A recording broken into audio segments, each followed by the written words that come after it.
Gente, então oficialmente boa noite, bom dia, boa tarde para quem for ver depois.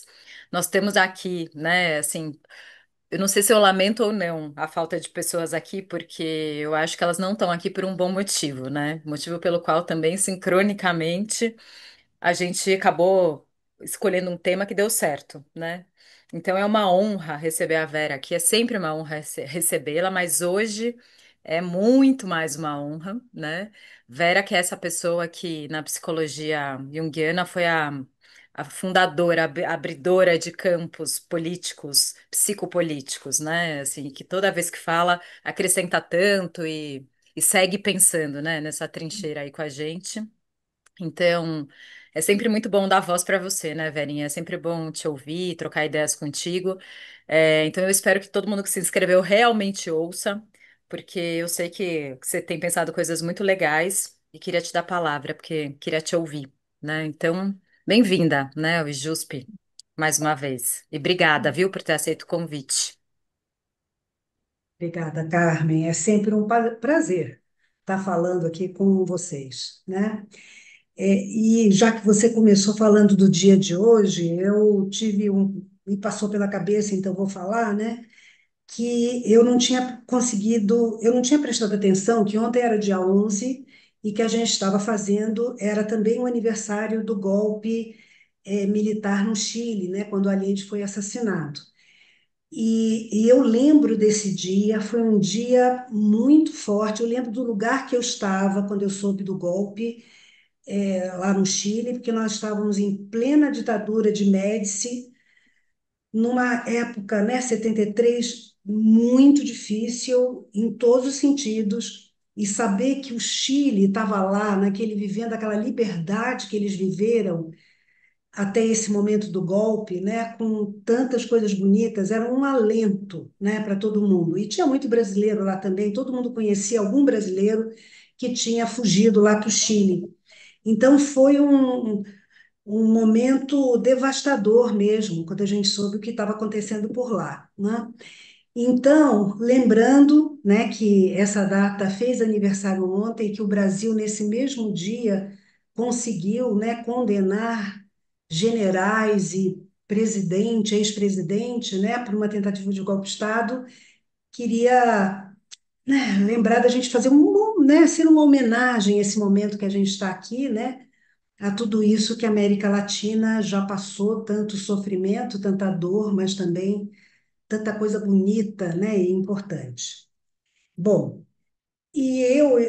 vou me apresentar com muita rapidez, porque não sei se todo mundo me conhece, creio que não, né? Eu sou minha primeira formação em História, dei aula durante 31 anos de História, depois fui fazer Psicologia, fiz a formação de analista lá na SBPA, e desde então, né, trabalho com Psicologia, acabei me aposentando como professora, mas tento sempre, tento, né, a todo momento, tentar fazer essa relação, né, juntar a psicologia com a história, né, com os diversos aspectos, inclusive, da história. Eu entendo que essa minha fala, eu acho que faz parte desse meu processo de fazer, ao falar do trabalho precarizado, né? Ao falar da psicologia e do trabalho, eu me sinto mais uma vez fazendo essa junção, né? Eu não tinha pensado em falar sobre trabalho, aliás, acho que passei muito tempo sem pensar em falar sobre esse tema, até que em maio a Carmen me falou de um grupo de psicólogos enfim, que fazem seminários e haviam proposto esse tema para um dos seminários, não é, que era Psicologia e Alma em tempos de precarização. E aí a Carmen falou comigo se eu queria falar. Realmente foi um momento em maio que eu comecei a pensar nesse assunto, mas eu gostei, achei que ele é muito importante. É um assunto que está na nossa clínica, acho que diariamente, de algum jeito, né? E eu aí propus falar, né, sobre esse mesmo tema agora aqui para vocês. É claro que consegui, eu acho, desenvolver melhor, né, as minhas ideias e pesquisar coisas que em maio eu ainda não sabia. Bom, e quando eu falo em trabalho, né, a gente fala muito na psicologia, no trabalho psicológico, no trabalho da psicoterapia, no trabalho alquímico, no trabalho, vários tipos, né? Mas o que eu quero falar hoje não é nenhum desses. Eu quero falar hoje sobre, eu sei que vocês já perceberam, sobre o trabalho remunerado. Aquele trabalho que a gente, nas grandes cidades, né, vamos ficar nas cidades, que a gente exerce para pagar boleto, né, como a gente fala, né, para a gente viver, para a gente ter o dinheiro necessário para a gente viver dentro do capitalismo, não é? Ou para quem já tem o dinheiro suficiente, trabalha para guardar dinheiro, não é, para o futuro ou para os filhos, para herança, enfim. Então eu quero falar esse trabalho, né, esse trabalho remunerado.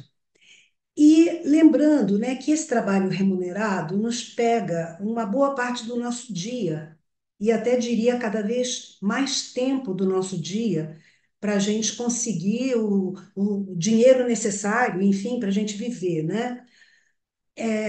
E esse trabalho, ele nos dá, né, um estilo de vida, ele nos proporciona um tipo de vida, orgulho, amigos, lazer, felicidade, identidade, prazer.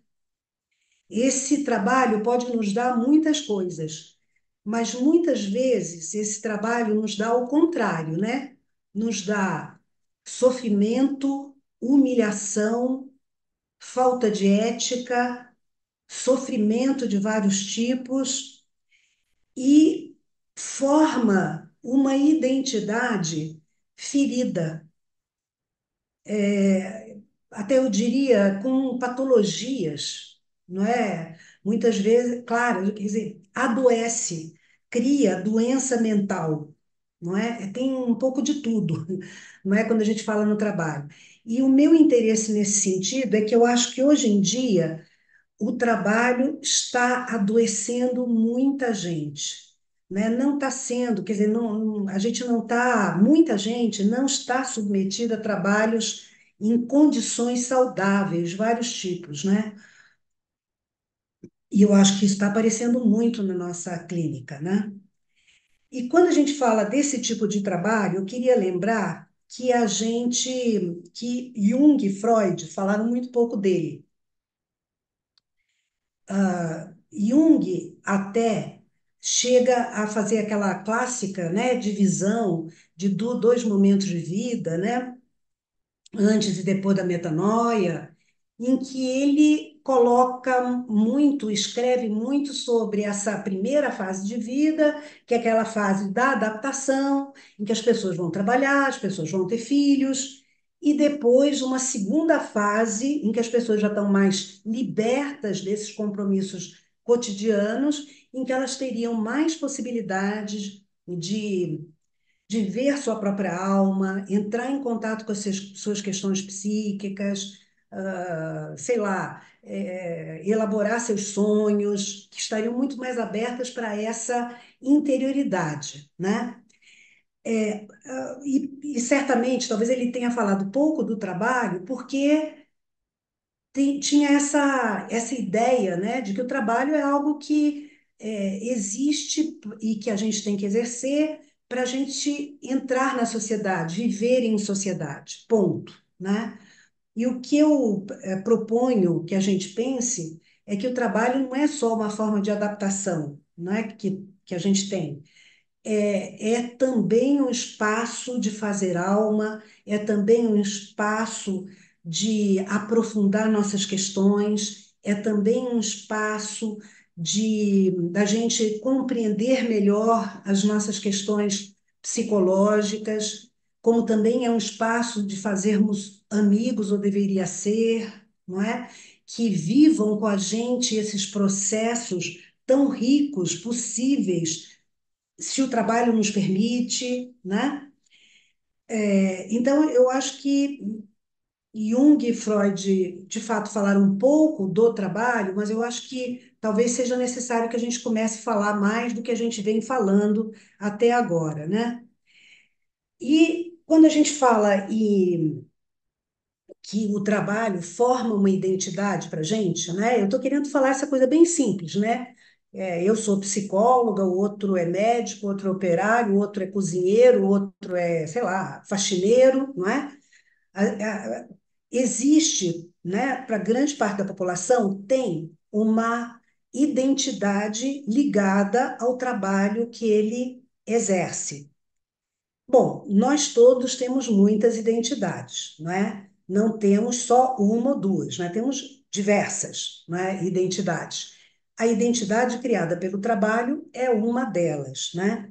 E é uma delas que está meio esquecida hoje em dia, né?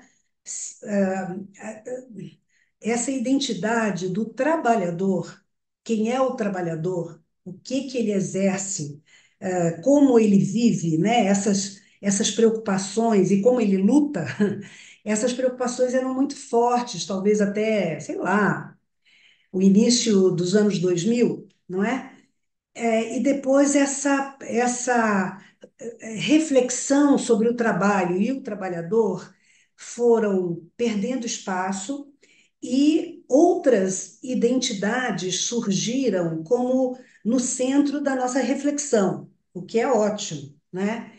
Só que eu acho que não vale a pena a gente deixar tão de lado quanto tem sido, né, essa outra identidade, a identidade relacionada ao trabalho, né? Até estava pensando, né, óbvio, né, o Partido dos Trabalhadores, na época que o PT surgiu, pensar nas pessoas como trabalhadoras, né, era uma coisa muito mais próxima e cotidiana do que é hoje, né?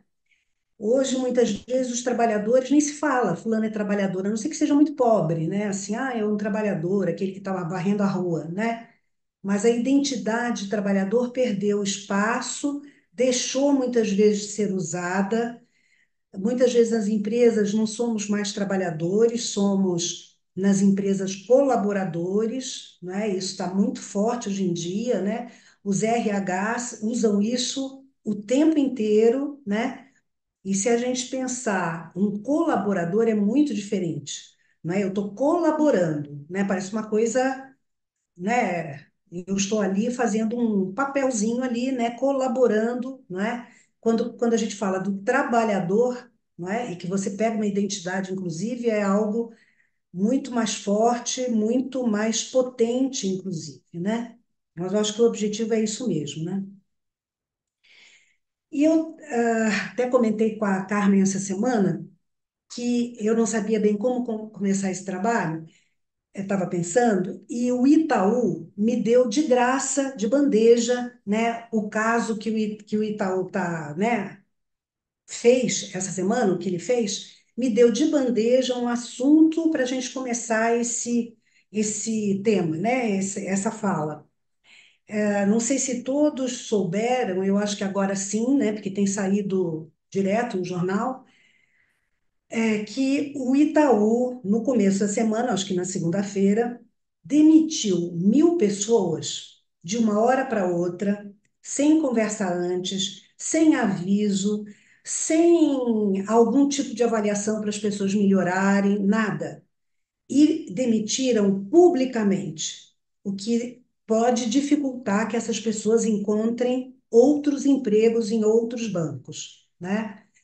E eles divulgaram que essas 1.000 pessoas estavam sendo demitidas porque no trabalho online, eles têm um programa para controlar, não é, as pessoas quando estão trabalhando em casa e que essas pessoas não estariam, é, enfim, o tempo todo, eu nem sei bem o que que é, mas enfim, é por aí.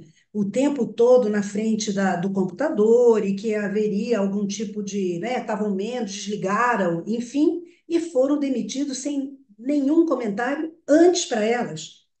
E o que vem saindo no jornal é que algumas delas estão alegando que estavam sendo elogiados pelos chefes, tinha gente que tinha tido promoção, que estava apresentando trabalho sem nenhuma crítica do banco, porém não estavam ficando no computador, segundo um programa, o tempo suficiente que o banco desejava e o banco demitiu todo mundo, publicamente a coisa. Obviamente, né, até hoje, estavam falando sobre isso, essa demissão não era só para demitir, era um aviso para os outros milhares e milhares de funcionários que trabalham no banco. Ou seja, se vocês não ficarem o tempo que precisa, que a máquina está programada para dizer que vocês ficam, vocês podem ser demitidos, algo semelhante pode acontecer com vocês.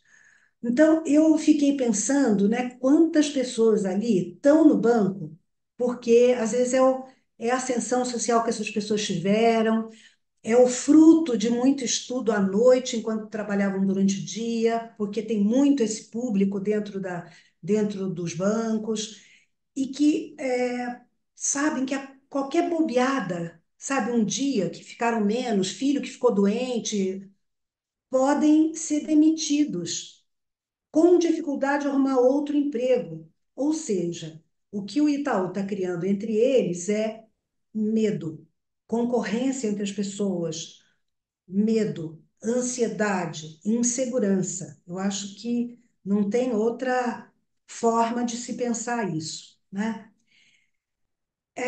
Imagina as consequências psicológicas, né, para essas pessoas todas, não é, vivendo esse clima, né? Aí eu estava lembrando que há uns, sei lá, 20 anos atrás, uma pessoa me contou, não vou dizer qual o banco, mas é um desses grandões, me contou que na época, né, não tinha toda essa sofisticação tecnológica, mas eles estavam querendo diminuir, né? Os bancos todos tinham muito mais gente trabalhando e eles diminuíram em pouco tempo muito, né? Demitindo muita gente, claro. E que ele chefiava lá um pequeno setor e que ele era avisado do seguinte: ele tinha que a cada ano fazer exatamente o que ele fazia, o que o grupo fazia até então, gastando menos. Menos assim, 20% a menos. Eu não lembro direito, mas era uma quantidade grande. E se ele não conseguisse diminuir, ele teria que demitir pessoas para atingir os 20% a menos. E os que sobrassem fariam a mesma coisa sem aquela pessoa que teria sido demitida. Eu lembro que ele contava a angústia que ele passava o ano inteiro vendo todos trabalhando super bem, se dedicando ao máximo, e ele sabendo que no final do ano ele teria que escolher um para demitir, né? O que entra, inclusive, entrava nele numa dor ética, sabe assim, isso foge aos meus valores, né? Eu estava lendo também uma pessoa falando que hoje em dia essas demissões desse tipo, que dói no coração, são piores, porque hoje os chefes, muitas vezes, veem as pessoas trabalhando nas suas próprias casas. Vê a criança correndo atrás, vê o tipo de móvel que a pessoa tem, né? Vê a pessoa na sua vida pessoal e sabe as consequências de uma demissão de uma grande empresa, não é, para o futuro daquela pessoa e daquela família toda, né? Então eu estava lembrando que, lembrei disso, que a cada época, né, se vem descobrindo formas de fazer a tal da produtividade aumentar, nem sei se aumenta, se é pelo medo que aumenta, não é? Acho que não, eu vou falar sobre isso, mas para aumentar a produtividade e, portanto, os lucros. E, aliás, lucros astronômicos, né, que esses grandes bancos têm no Brasil, dos maiores do mundo, né? Lucros maiores do mundo, né? Bom, e quando então a gente entra no trabalho, eu acho que vale a pena, gente, aí entra meu lado, né, de professora de história, que fui, vale a pena a gente dar uma olhada um pouco, né? Como é que a situação chegou agora, né? E, claro, naturalmente, o que fazemos com o que está havendo, né? E eu até estava lembrando, eu achei que valia a pena lembrar todos aqui, né? Que a gente, a nossa digamos assim, civilização ocidental, ela tem duas origens, né? Uma judaica, que vai colocar lá atrás, né, quando fala de Adão, vai colocar o trabalho como um castigo, não é? Adão pecou e, por causa do pecado original, ele é condenado a trabalhar, né? E nos gregos, não é? Que também está nas nossas na origem, né? Eu queria lembrar vocês, quer dizer, o deus Hefesto, que era o deus do artesanato e da metalurgia, só que era um deus feio. Ele era coxo, né? É assim que os textos falam, né? E ele era tão feio que ele foi jogado, né, do Monte Olimpo por sua mãe e foi depois, ao se casar, traído pela sua mulher. Esse é o Deus do trabalho, né? Então, já vem, né? Quer dizer, o esforço que qualquer trabalho exige, porque exige, qualquer esforço que o trabalho exige, passa a ser visto como um castigo dos deuses, né? Lembrando também Hércules, né? Herói, que também, como castigo, tem que fazer os seus 12 trabalhos, né? Vejam que o trabalho aparece pouco também nessas histórias, não é? Enfim. E lá vamos nós pela Idade Média, como todo mundo aqui sabe, em que o trabalho era coisa de servos, né? Portanto, de pessoas inferiores que deveriam trabalhar. Ser nobre era ter o direito de não trabalhar, ter o direito de apenas guerrear, não é? Ou ser do clero e ter o direito de se dedicar, enfim, né? O trabalho também, às vezes, era valorizado dentro dos conventos, em alguns conventos, porque era uma forma de penitência, não é? Então, os franciscanos faziam, né, plantavam sua própria comida como uma forma de penitência, né? E tudo começa a mudar, e aí a parte que eu quero ver com vocês, que eu acho que é importante, é quando o capitalismo começa a surgir, né? Então, lá, de repente, aquela Europa medieval, que, claro, sempre teve um comércio, sempre teve um artesanato importante, certo? Mas eles não eram os que tinham poder, né? O poder estava com a nobreza, estava com os guerreiros, né? E no começo da Idade Moderna, naquele período que a gente chama de Renascimento, enfim, é, começa a surgir aos poucos, em alguns lugares da Europa, como Portugal, como Holanda, rapidamente, né, uma, uma nova realidade. Desta vez, a realidade dos comerciantes, em que os comerciantes é que vão dar as cartas, os comerciantes é que vão lucrar, principalmente, né? E comerciantes aliados à Igreja Católica. Isso é muito importante para a gente entender como é que esses comerciantes de uma Europa ainda muito rural, né, saindo de uma longa Idade Média, vão dominar a América inteira, né, no século XVI, vão até a Ásia, na Ásia, vão até o Japão, né? E vão se impor, aos poucos vão impor, né, o comércio e o estilo de vida europeu a grande parte do mundo, né? E nisso, claro, matando muita gente, né? Uma, uma colonização, uma expansão bastante violenta, né? E a gente sabe que uma das razões que esse comércio europeu agora, né, dominante, vai se impor com tanta facilidade é o monoteísmo, né, do seu pensamento, são suas crenças também, né? Então, a ideia de que tinham o verdadeiro e único Deus e que era necessário espalhar essas ideias e que todos aqueles que não eram cristãos eram inferiores e deveriam ser submetidos a eles, né?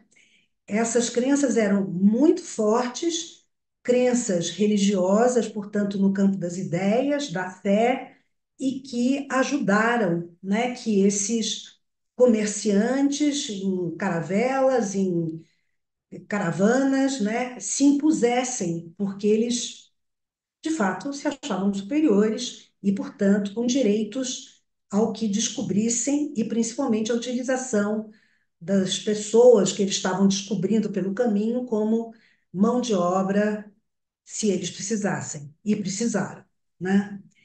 Nessa época é que vai, então, prosperar, né? Vai surgir e aumentar bastante dois tipos de mão de obra, que na verdade não são opostos. Na Europa, o trabalho assalariado, não é? Então, eles vão fazer leis, principalmente a Inglaterra, né? Vai ter lei do cercamento, obrigando que os antigos feudos fossem cercados e as pessoas expulsas para que naquela terra é, se criasse ovelhas, né? Para a indústria de lã. E com isso, né, multidões na Europa, principalmente em algumas regiões, são expulsas do campo, não têm para onde ir e lá vão morar nas cidades, e a única possibilidade é vender a sua força de trabalho, né? Então, formarão uma multidão que não tem outro jeito de viver a não ser vender seu trabalho por um salário. E, por outro lado, do outro lado do Atlântico, não é?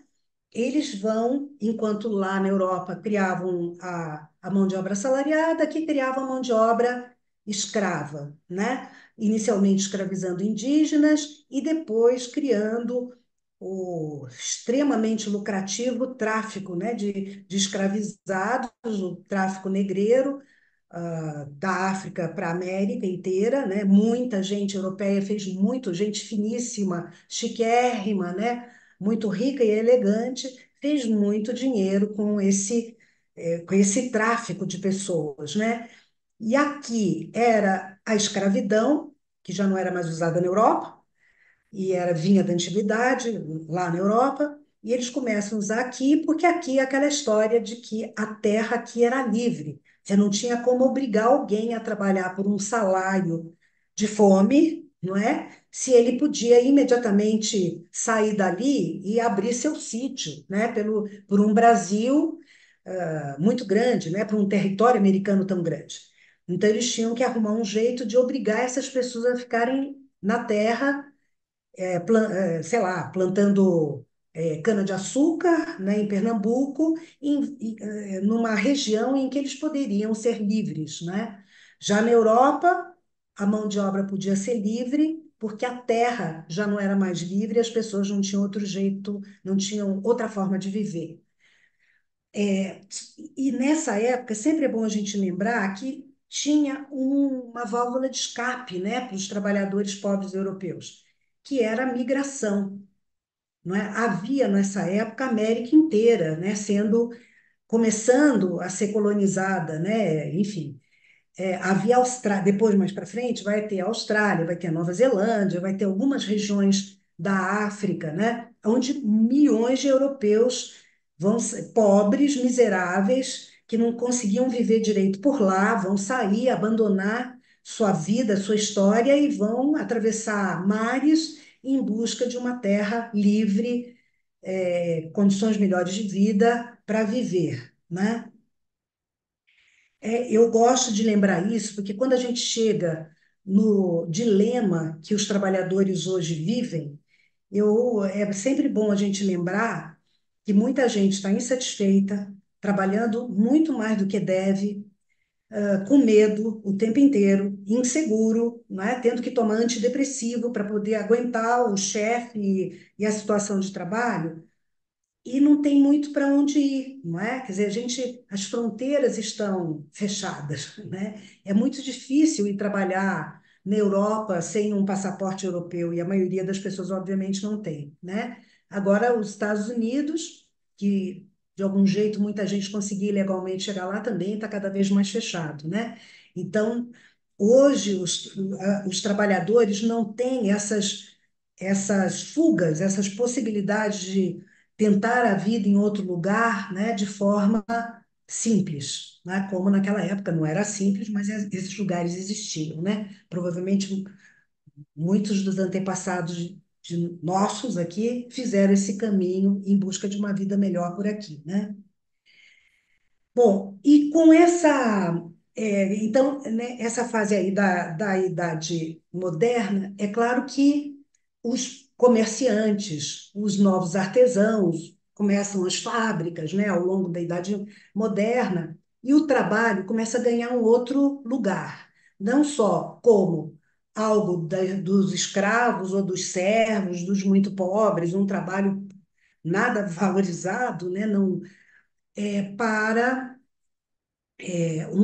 enfim, para um trabalho que passa a ser visto como algo que todos devem fazer, que é legítimo, que gera liberdades individuais, que gera possibilidades individuais. Então, o trabalho passa a ser respeitado, digamos assim, né? Muitos grandes teóricos do período do Iluminismo falam dessa mudança que vai havendo, né? De um mundo de nobres para um mundo de comerciantes e logo, logo industriais.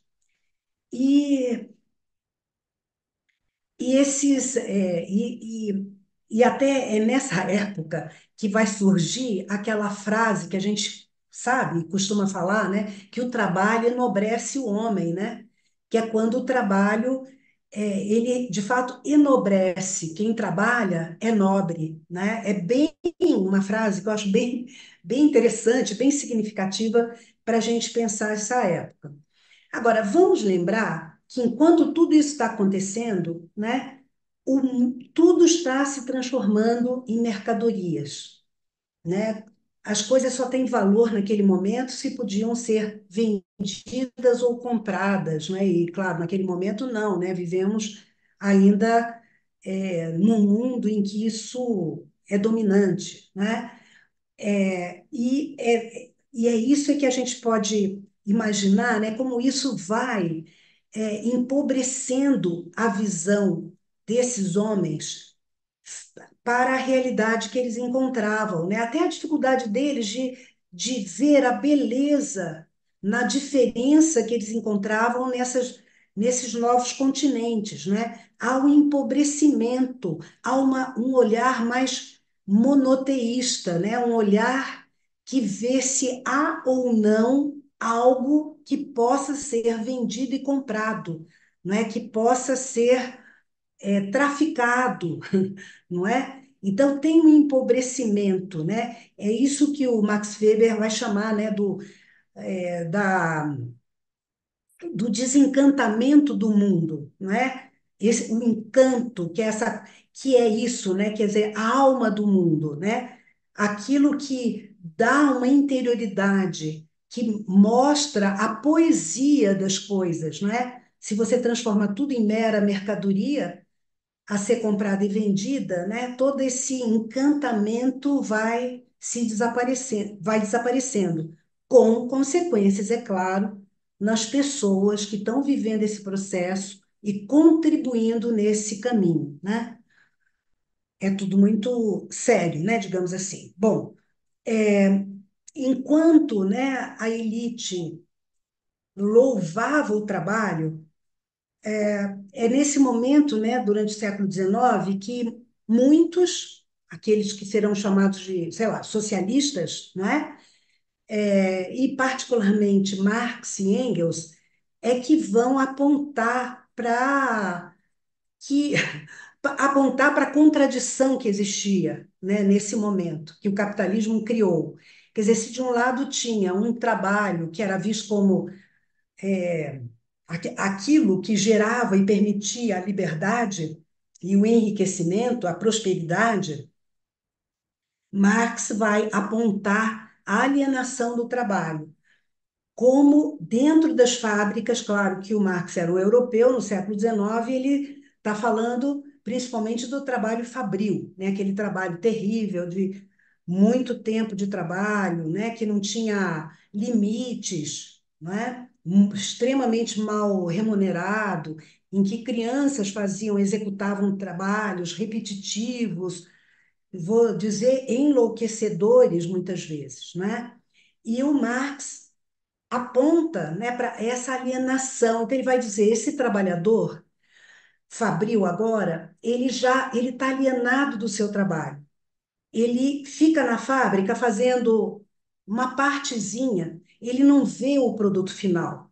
Ele não tem aquela alegria que se tem de um trabalho bem feito, né? Quando a gente faz um trabalho bem feito e vê o nosso trabalho bem feito aparecer, né? Então, essa alienação para Marx gerava uma série de questões, né? E certamente a gente poderia incluir questões, patologias, né? Que estavam também incluídas nessa alienação do trabalho. E para Marx, que ele vê isso, claro que a coisa seria até, a meu ver, mais complexa, mas que ele vê muito e se atém muito à ideia dessa alienação do trabalhador ao seu trabalho, ele apoia e compartilha, né? E vai apoiar, vai virar um teórico, vai estar junto, vai ter que se exilar dos movimentos que começam a surgir no século XIX de trabalhadores que se juntavam em torno de reivindicações, lutando, no começo, quebrando máquinas, ou reivindicando dinheiro, direitos, não é? E ele, Marx, vai achar que é por aí, né? Que a alienação do trabalho vai ser resolvido, né? Se criando revolucionariamente um novo momento histórico, superando o capitalismo, né? Essa é a ideia dele. Só que hoje a gente sabe que esses trabalhadores que estavam fazendo todas essas movimentações, numa boa parte, eram trabalhadores que vinham do campo, ou eles ou seus pais. Vieram do campo, de uma vida comunitária no campo, de uma vida em aldeias, aonde o trabalho era compartilhado. E, portanto, para esses trabalhadores do século XIX, era fácil lutar por uma volta a um trabalho coletivo, lutar de forma fraterna, né, de uma fraternidade exercida de algum jeito nas aldeias e comunidades medievais, né, do campo, de onde saíram, né? Lembrando, né, que essas lutas acabaram sendo vitoriosas em muitas coisas, não em todas, mas e no principal, porque é claro, né, a elite europeia, aqueles que estavam ganhando horrores de dinheiro com tudo isso, né, não precisavam, né, não fazer concessões, eles precisavam que essas pessoas trabalhassem, né? E, portanto, eles começam a fazer, algumas concessões vão aparecer. Vamos lembrar que eles estavam no mundo inteiro, na África, na Ásia, né, trazendo muito dinheiro, muito lucro para dentro da Europa. Era possível, eles desejaram fazer algumas concessões, né? Então, vai surgir o Partido Trabalhista na Inglaterra, né? E uma delas, que foi uma grande luta importante que eles vão conseguir, é a famosa 40 horas de trabalho semanal, né? Gente, vamos lembrar que até a luz elétrica, o que gerava o limite do trabalho era o tempo, né? Escurecia, ninguém podia trabalhar, só podia trabalhar quando clareava, não é? No inverno, os camponeses não trabalhavam, né? Eles, né? Ou pelo menos não trabalhavam como em outros momentos do ano, né? Não colhiam, não semeavam, né? Então, o tempo trazia o limite do trabalho. Quando veio o trabalho industrial, não havia o limite externo. Então, as pessoas começaram a trabalhar o dia inteiro, né? Desmaiavam. Tem relatos terríveis, né? As pessoas desmaiando porque não conseguiam trabalhar mais e tinham que trabalhar. Esses trabalhadores livres europeus, né? E então o limite teve que virar lei, não é? Então dá para trabalhar 24 horas, mas não vai trabalhar porque tem o limite das 40 horas semanais. E eu estou lembrando de falar isso para vocês porque eu estava ao falar disso, não posso deixar de lembrar agora, já, essa reivindicação que está sendo levantada com muito apoio do 6 por 1, né? Do fim do 6 por 1. Né? Tem um vereador lá do Rio de Janeiro, Rick Azevedo, ele que começou com essa história. Acabar com 6 por 1, que é bem forte, né? Fácil de entender. E ele, em cima disso, ele foi eleito no Rio de Janeiro vereador, assim, ninguém imaginava, ele foi eleito vereador do PSOL no Rio de Janeiro. E hoje, essa ideia que ele teve, né, de botar a coisa no 6 por 1, já está sendo, já virou aí um projeto de lei, enfim, a coisa vai rodar muito, mas, enfim, já está sendo reivindicada, que é impedir uma norma que está tendo direto no Brasil, que é a pessoa trabalhar 6 dias e descansar um. 6 por 1. Quer dizer, e ele coloca, né, a lei, a proposta de lei coloca isso como direito ao tempo livre. Gente, voltamos, nem preciso dizer lá para trás. No Brasil, as 40 horas de trabalho que foi conseguida na Europa, o Brasil nunca teve. Né? Aquela história, o trabalhador brasileiro não gosta de trabalhar. Não, sempre trabalhou mais, né? No Brasil, era 44 horas de trabalho.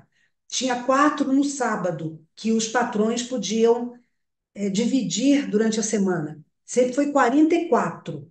Só que com as reformas trabalhistas de ultimamente, as pessoas podem trabalhar quanto eles querem. A maioria é PJ, certo? Muitos totalmente com vínculo precário e outros com carteira assinada e CLT, com a lei que não permite mais do que 44 horas de trabalho, estão tendo que trabalhar até 10 da noite em casa, então às vezes ninguém vê, ou mesmo no trabalho, porque senão perdem o emprego, sabem disso, né? Eu canso de comentar isso, né, com os meus pacientes, na minha vida pessoal também, mas com os meus pacientes diretamente, como nunca vi as pessoas trabalharem tanto como hoje em dia, né? E eu estou falando na classe média, inclusive, né? E sabendo que se não trabalharem, não ficam. Gente que, portanto, está trabalhando, se sentindo pressionada, com medo de demissão o tempo inteiro, porque essa possibilidade é real, né?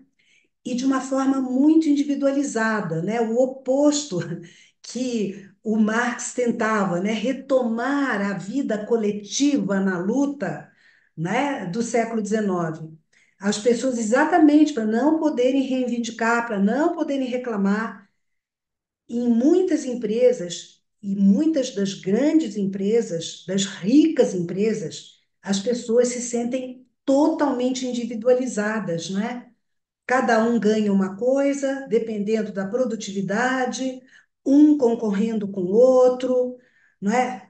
Uma realidade totalmente, sei lá como é que eu falo isso, gente, totalmente exploratória, né? De uma exploração clara, evidente, né, como não se tinha há um tempo atrás, né, e que foi, né, se impondo. E voltando ao século XX, né, quando eu estava falando que realmente essas lutas operárias do século XIX conquistaram muitas coisas, inclusive os 40 horas de trabalho, conquistou também o direito ao fim de semana, que não existia.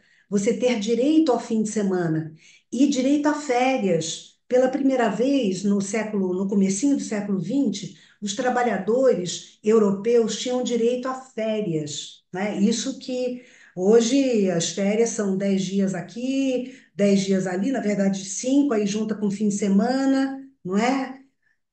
Enfim, até hoje ainda é uma tradição na Europa, férias no verão, né? As cidades ficam esvaziadas de trabalhadores, né? É uma tradição que vem lá de trás do século XIX, né?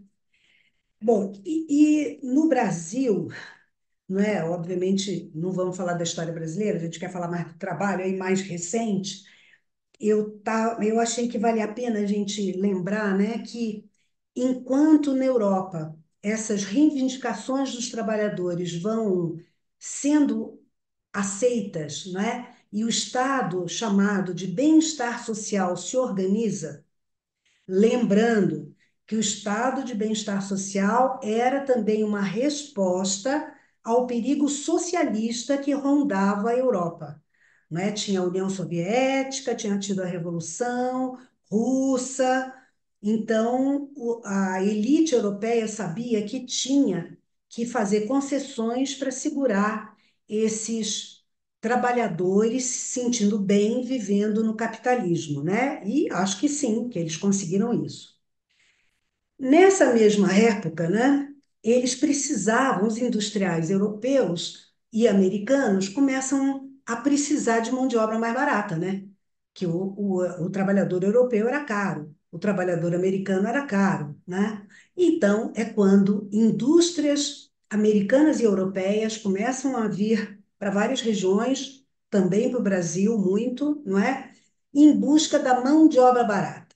Nós tínhamos um diferencial. A nossa mão de obra era barata e os governos vendiam essa realidade, gerando uma migração interna do campo para a cidade, muita gente vindo para as cidades que se industrializavam, né, ou crescia a sua industrialização, e que, portanto, eram pessoas, mão de obra barata, né? Esse era o nosso diferencial. Mas numa época de Guerra Fria, de União Soviética, não é? De Revolução Cubana, os industriais europeus e americanos queriam ter a segurança que, se eles investissem aqui, não aconteceria o que aconteceu em Cuba. Ou seja, os estrangeiros foram expulsos e seus bens ficaram com o governo cubano, certo? Dando ou não acontecesse o que estava acontecendo no Vietnã, né? Enfim, em várias outras partes. Então, eles queriam uma segurança política, né? Essa é a grande razão que o governo americano vai apoiar é, a, o golpe de 64, vai apoiar a ditadura de 64, que os militares dariam a eles a confiança de que poderiam investir no Brasil. Claro que tem outras razões, mas estou querendo puxar pela questão do trabalho, né? Que a nossa mão de obra era dócil, controlada e barata. Tudo que eles e eficiente, né? Isso a gente sabe, não é? Que faziam a mesma coisa que os europeus faziam por muito menos, né? E a ditadura militar, ela veio acabar com um período que o Brasil estava vivendo de lutas populares, de lutas de trabalhadores, né? Então, eu era criança e adolescente nessa época, mas eu lembro muito, né? Meus pais com muito medo, né, do que estava acontecendo no Brasil. O Brasil ia virar Cuba, né? Esse tipo de coisa, né? E realmente existiam greves operárias. Eu lembro dos estivadores do Porto de Santos, né, que eram super politizados, né, os estivadores do Rio de Janeiro. E a coisa complica quando aparece no Nordeste as famosas ligas camponesas, trabalhadores rurais que reivindicavam terra, o que realmente foi, né, o golpe de misericórdia, temos que ir para a ditadura, certo? Não dá para ficar numa democracia com esses trabalhadores ganhando direitos e exigindo coisas, aonde vamos parar? E veio a ditadura militar, nos primeiros anos, a repressão violenta foi sobre operários, camponeses, sindicatos, não é? Destruindo todas as possibilidades. Passamos anos sem ter greves mais, sem ter movimentos de trabalhadores, não é? Ou com muito pouco. A partir de 67, a luta principal migra para as universidades, migra para uma classe média que via, né, que jovens numa época em que a cultura dos jovens passa a ser importante, e começa a ver, né, o Brasil, enfim, com toda a repressão que estava acontecendo, né, o caminho que estava tomando, e, enfim, aí caiu, né, a ditadura caiu, né, matando, né, em cima. desses movimentos também de estudantes, né?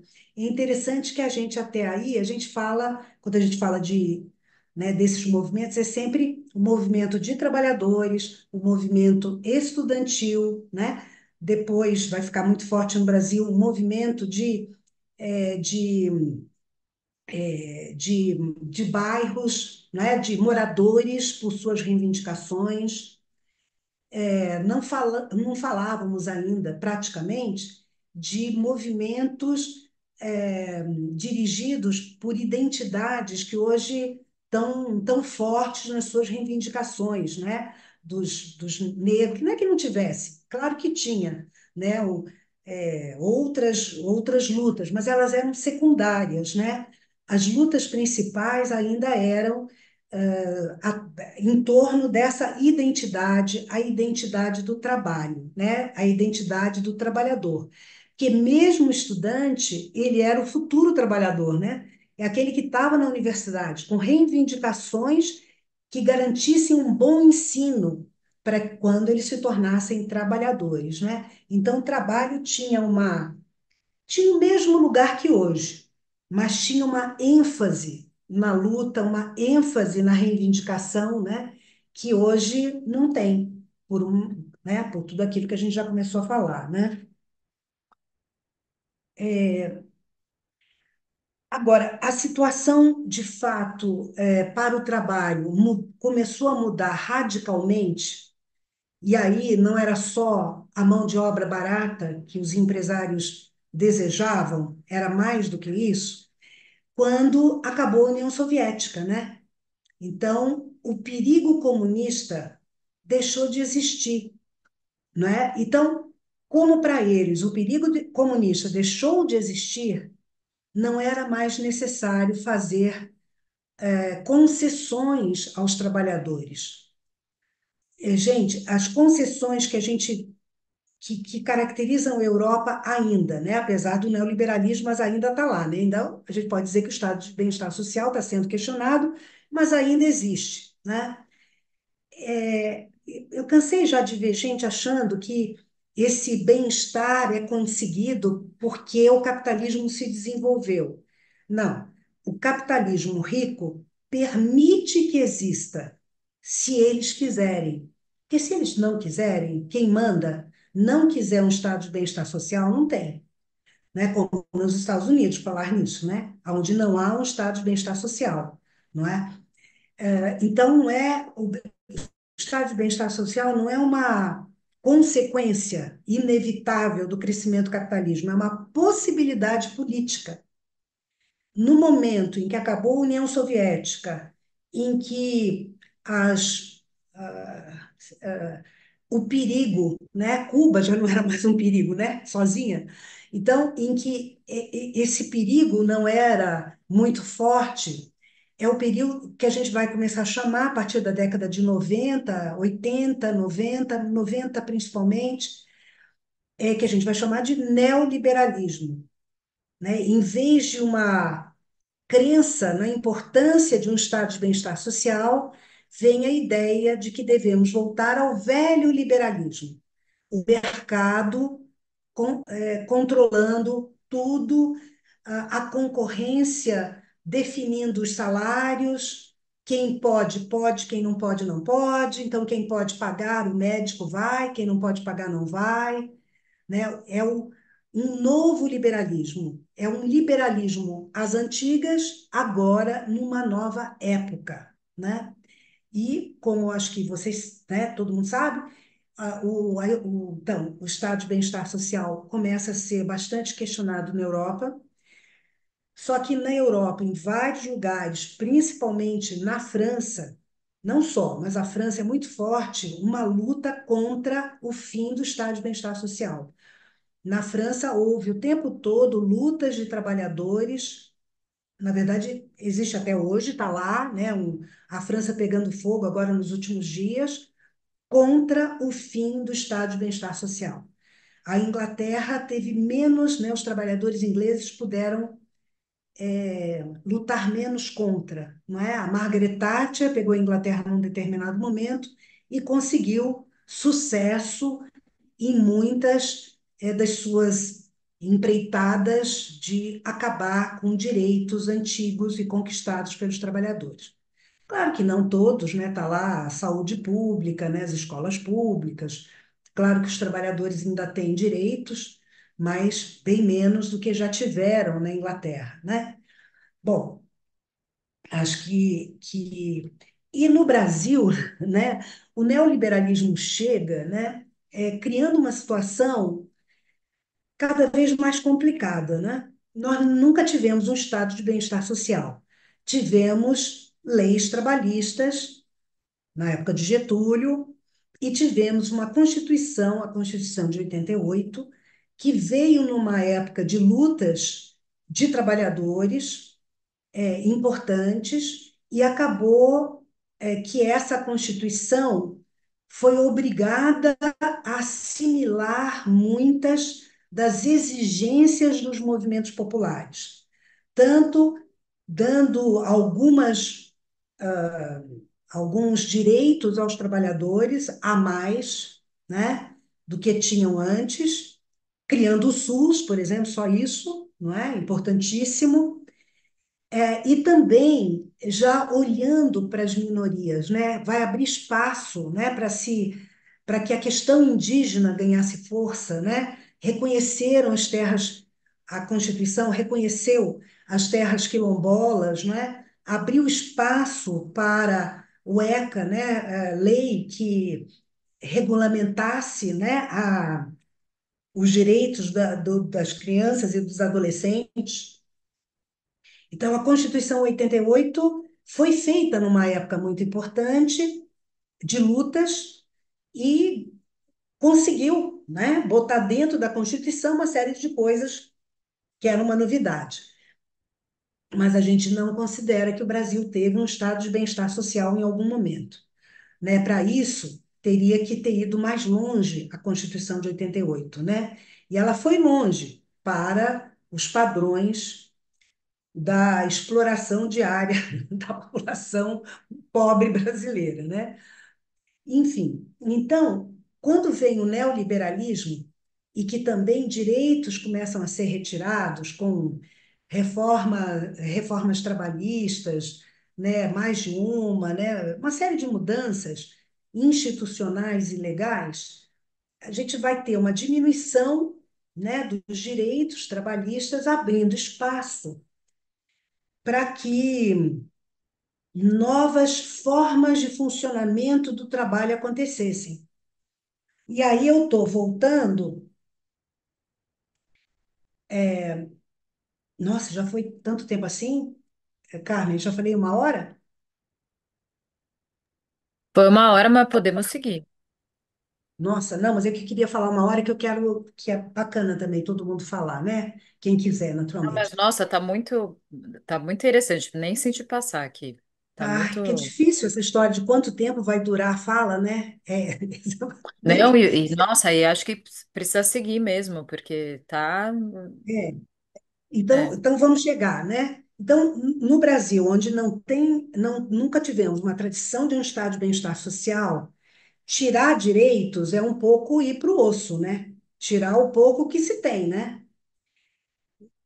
Nessas leis trabalhistas tem uma que eu acho assim de uma importância muito grande para o que a gente está vivendo, que foi uma que foi feita durante o Temer, né? Por que será, né? Que quiseram tanto que o Temer fosse para o poder, né? Que é uma lei trabalhista que permitiu que mesmo o trabalho central de uma empresa pode ser terceirizado. Ou terceirizado, peraí, eu falei errado. Ou terceirizado, sim, ou virar PJ. Então, mesmo uma empresa, sei lá, uma empresa que, sei lá, que faz roupas, né? Os trabalhadores que fazem as roupas passaram a poder ser PJs. Porque até então, no começo do neoliberalismo, eles tinham só conseguido que os trabalhos não centrais fossem terceirizados ou até PJs, né? Então, as entregas, a limpeza, né? Coisas periféricas. E com esse vai poder ser o centro, o trabalho fim pode ser PJ. Com isso, nem preciso dizer que o que vai acontecer é que uma multidão de trabalhadores vão perder os seus direitos trabalhistas e vão começar a trabalhar, enfim, sem direitos para o futuro, né? Da, sem aposentadoria, sem nada, né? Através do APJ. Quer dizer, vai depender dessas pessoas fazerem economia para a sua velhice, e não aquela forma em que o Estado entra com dinheiro, o patrão com uma parte e e o trabalhador com outra, né? Que tinha sido inventada lá atrás. Isso ainda existe, mas com muito menos, né? Com uma parcela menor da população. Mas o que é interessante que a gente vê é que, nesse mesmo período, os trabalhos começaram a ser, na maioria, né? Claro que aí eu estou falando no geral, né, gente? Mas muitos trabalhos começaram a pagar menos. Trabalhadores mais velhos começaram a ser é, demitidos, pegando jovens para fazer o que eles faziam, ganhando metade do preço, indo para PJ, ganhando menos. Então, começa, no geral, né, os trabalhos nas empresas são trabalhos muito exigentes, que exigem que a pessoa trabalhe muito. Se ela é PJ, não há regra, ela pode trabalhar quanto for necessário, né, digamos assim, né? E, e os salários, muitas vezes, tenderam a ficar mais baixos, né? E aí é algo que vem surgindo e que é interessante a gente pensar. Pensamento neoliberal vai se tornando o pensamento dominante. Então, muitas vezes, o próprio trabalhador, ele não quer mais ser CLT. Ele quer ser, isso está muito forte na juventude, né, por tudo que eu tenho lido a respeito, né? Ele quer ser dono da sua própria empresa. Ele quer ser um empreendedor. Ele quer ter a liberdade que ele acha que o empreendedorismo vai lhe dar, não é? Então, nós vivemos no Brasil, onde não havia um estado de bem-estar social, do que estão perdendo, muito menos do que os trabalhadores franceses estão lá lutando. Então, tá. Então, gente, rapidamente, ainda mais perdi esse tempinho, mas para tentar dar né? O que tem acontecido no Brasil? As ideias que caracterizam o neoliberalismo se infiltraram, vou falar assim, na dinâmica do trabalho. Então, a ideia de que só vai haver um crescimento de uma determinada produção se você estabelecer entre as pessoas a concorrência, né? As pessoas acham que tem que ter a concorrência, tem que ter a individualização do trabalho, tem que ter uma remuneração que vai depender de cada um, o que cada um faz.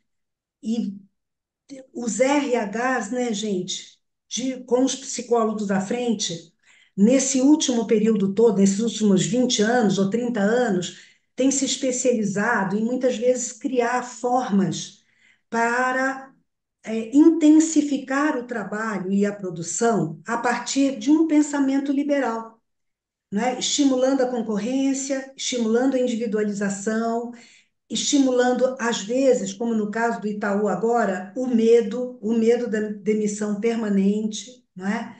Então, o espaço de trabalho, onde as pessoas ficam numa boa parte, bem mais do que 8 horas de trabalho, porque precisam ficar, porque senão, não é? Está se tornando cada vez mais um lugar de adoecimento, né? Eu não tenho nenhuma dúvida que nós temos que parar para pensar sobre isso, não é? Eu acho que a gente não pode mais lidar com o trabalho como talvez o Jung pensasse, né? Aquele momento da vida de adaptação, em que você se adapta à realidade, né? Você tem que trabalhar.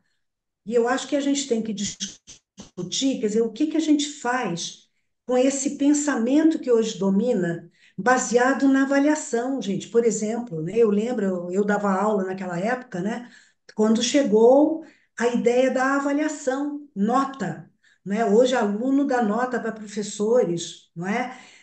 A direção bota para fora dependendo da nota que ganhou, né? E isso está extremamente valorizado, né? Ou seja, o pensamento liberal, adaptado a esse momento, portanto, o neoliberalismo, entrou com tudo na dinâmica do trabalho, nas grandes empresas. Eu não digo todas, sei lá, né? Mas certamente numa grande parte das empresas, né? Então, hoje, o trabalho é um trabalho que adoece muita gente. Não é à toa que a gente, recentemente, passou-se a usar um novo termo para um transtorno cada vez mais comum, que é o tal do burnout. Como é que não se falava nisso há 10 anos atrás? Eu nem sei de quando que começou a se falar burnout. É de um tempo para cá, né? E é por quê? Porque a quantidade de gente adoecendo no trabalho é tanta que surgiu um novo nome para o esgotamento completo, quando a pessoa não consegue ir trabalhar, não é? Sendo que no Brasil os direitos trabalhistas são muito poucos, né? Então, uma boa parte da população, se ela não consegue trabalhar, ela fica míngua, né? Ela vai receber um salário mínimo, até já é bom, porque antigamente nem isso, né? E eu acho que essa reflexão, né, tentando fechar, porque eu quero, é muito importante para nós na clínica. Eu duvido que vocês não recebam, quem é psicólogo aqui ou psiquiatra, não recebam pessoas que vêm porque estão exaustos no trabalho, porque gostariam de mudar e não têm coragem, porque não sabem o que fazer. E o nosso papel é super delicado, né? Porque, por um lado, realmente não dá para você, né? Enfim, achar que uma pessoa deve jogar tudo para o alto, porque às vezes ele tem filho, tem que pagar escola, tem que pagar aluguel, não tem família para ajudar, então como é que faz? Por outro lado, nós não temos um papel adaptativo, né? O nosso papel, na análise, é claro, acolher o sofrimento que a pessoa está trazendo, mas não é fortalecer o ego para ela aguentar, não é? É, pode ser até que ela precise fazer isso, mas tem que haver uma reflexão. E eu acho que para que haja essa reflexão na clínica, nós temos que ter essa reflexão, não é? E eu acho que muitas vezes a gente não tem. As pessoas se orgulham às vezes, né? Eu já vi gente de tudo que é profissão se orgulhando porque trabalha feito um louco, porque não para de trabalhar, porque trabalha até as 11 da noite, não é? Então, como se isso fosse bom em si, não é? E muitas vezes se isso não fosse apenas uma nova forma de exploração do trabalho, muito atual e que está contando com, muitas vezes, o apoio, o orgulho de pessoas que estão adoecidas, não é? Então, acho que a gente vive um momento que a gente precisa refletir. E isso no Brasil é muito intenso, é muito forte. Inclusive, precisamos refletir como trabalhar com essas questões no consultório, né? Quando pessoas trazem esse sofrimento, né? É isso. Vou ficar por aqui, porque já passei da hora. Queria que a gente tivesse um tempinho, né, para a gente conversar um pouquinho. Tá bom? Nossa, Vera, muito obrigada. Essa retomada que você fez, assim, tão clara, né? E tão... Ai, vai dando muita coisa para pensar. Vamos circular um pouco, gente, as É, conversas é. aí? Como é que Eu, pegou aí? eu Como é que bateu? A Carmen, até para todo mundo, eu tentei pegar as questões principais para a gente iniciar uma conversa, porque eu acho que essa conversa precisa existir entre Sim, nós, não é? Está sim. muito precária ainda, muito iniciante, não é? E tem muita coisa para ver aí dentro. Não, e eu acho que é um tema zero falado mesmo, assim, né? Quando a gente fala de sofrimento Zero fala. psíquico, na psicologia social, às vezes a gente fala, né? Mas eu não vejo isso Sim, circulando nas discussões clínicas, né? Assim, não. até a gente fala, trabalha muito, burnout, mas não aprofunda nisso, né? como se não fosse um tema com a importância que tem hoje, junto com todos os Não, outros, e né? Não que acho tema que tem uma história, que nem você está que tenha que trazendo, né? falar, Assim. é acrescentar mais essa discussão. E acho que tem um lance aí de toda a ideia que tem uma história, né? E que tem uma história de ideias que vão se implantando e vão se infiltrando, né? Assim, eu tava aqui pensando isso, né? Tava pensando o quanto a gente é pego mesmo por essa ética, porque você tava falando lá do trabalho, você começa falando ali dos trabalhadores, do chão de fábrica, mas eu tô pensando que entre nós, né, numa classe média, assim, hoje a gente é muito dominado por isso Também. também, né? Assim, o quanto a gente tem mesmo essa ideia e esse orgulho, né, de que a produção tem a ver, não tem a ver com um bem viver mais, né? Assim, a Não, gente não, trabalha muito não. numa ética, você não descansa nunca, porque se você descansa, você não está produzindo, se você não está produzindo, você não tem valor. O quanto muitas vezes a gente tem orgulho disso, né? Assim, e estava pensando mais, né? Assim, esse esvaziamento da vida coletiva como um todo, né? Da coletividade, né? Que você estava no próprio trabalho, mas não só, né? Essa coisa muito neoliberal, Uhum. muito individual. E eu estava pensando quanto muitas vezes os trabalhos, quando tem algum sentido menos fordista, assim, quando acabam sendo um lugar de pertença, né? E é difícil, porque você vai criando comunidade aí também, o que é legal por um lado, porque cria sentido, mas por outro lado, como você fica é só ali no trabalho, né? Assim, sabe? Entende o que eu tô falando? Um Você esvaziamento da sabe vida que coletiva. um esvaziamento completo objetivado, hein? Objetivou-se esse Objetivado. esvaziamento. Né? Uhum. Eu estava, começamos a falar no Itaú, né? Por exemplo, há tempos atrás, que tinha muito mais, inclusive, bancários do que hoje, você tinha, era fortíssimo o movimento de bancários, né? Eles paravam fazendo reivindicações, né?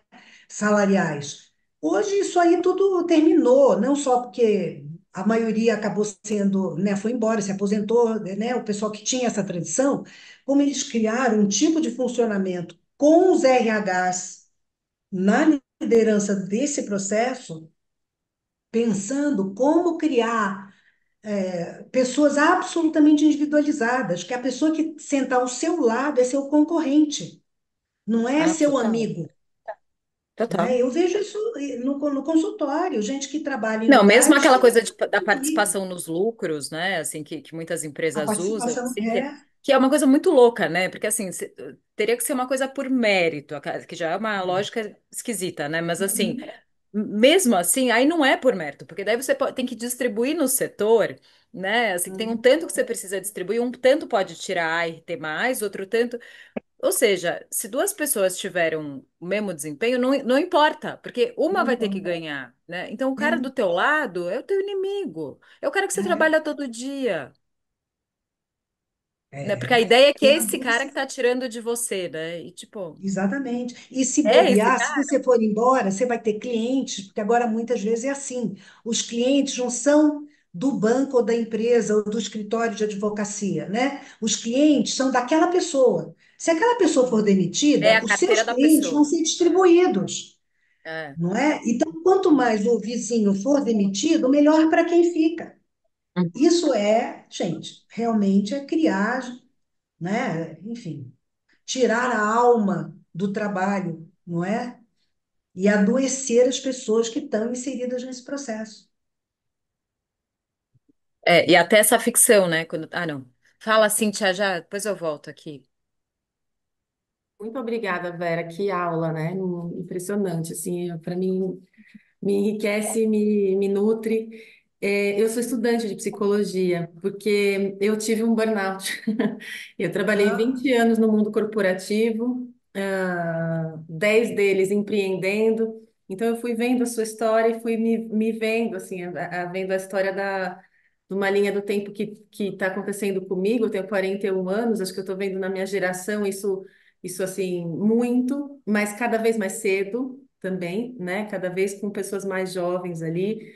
E me chama muito a atenção uma coisa que você falou sobre a nossa identidade estar ligada ao trabalho, porque uma das coisas difíceis para mim de fazer uma decisão Ali naquele momento de reconhecer, de ter um diagnóstico clínico de burnout, de precisar parar, de vender minhas cotas na empresa, eu era sócia de uma empresa, e de mudar drasticamente de carreira, uma das dificuldades foi quem sou eu, porque eu sou meu trabalho, eu me apresento com o meu crachá muitas vezes, né? Eu e a sociedade como um todo, a gente desacostumou a saber quem a gente é desatrelado do trabalho, né?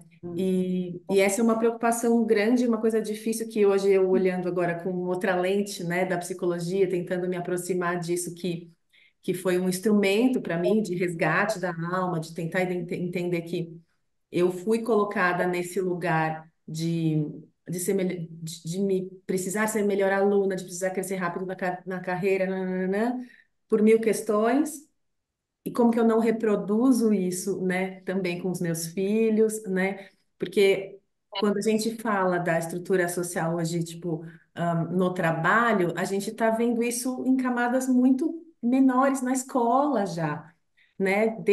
Desde muito cedo. Então, as nossas escolas têm lá os vestibulares e tem os simulados, e os meus filhos estão fazendo lá o simulado e desde já aprendendo a concorrer com o coleguinha, a ter uma nota maior e tal. Então, é um negócio que é difícil. Quando a gente olha assim em perspectiva, você fala como que a gente acolhe, né? E eu dentro, desculpa, só estou me alongando só para dar um contexto no que eu vou comentar. Numa realidade de privilégio, eu pude fazer essa movimentação. Eu me preocupo quando um dia eu estiver na clínica e ver alguém que não consegue falar assim, ó, eu vendo as minhas cotas na empresa e eu fico um tempo sem trabalhar para me realocar. Isso não é uma realidade absoluta de privilégio hoje, né? Como que a gente faz assim, né? Como que socialmente a gente consegue atuar? Eu tô bem preocupada assim, nesse sentido, sabe? Como que a gente atua de forma mais ampla, vamos dizer assim, sabe? Cíntia, eu tô nessa também, sabe? Eu também, eu tenho, né, no meu consultório, pessoas que estão desesperadas com o trabalho e que não podem parar de trabalhar, entendeu? Claro que tem que pensar, né? Eu estou ali para ajudar também essas pessoas a pensarem como é que é possível, né, uma ida para outra coisa, né? Menos sofrida, menos adoecedora. Mas muitas vezes isso tem que ser feito mais lentamente, né? Ou para as pessoas elas não veem outra forma, a não ser fazendo mais lentamente. Então, como a gente não virar realmente o psicólogo que adapta, não é? Para um trabalho que cria alma, né? Não é? Que cria a possibilidade da pessoa retomar o prazer de viver, o prazer no trabalho, a poesia do seu trabalho, né? A beleza do seu trabalho, né?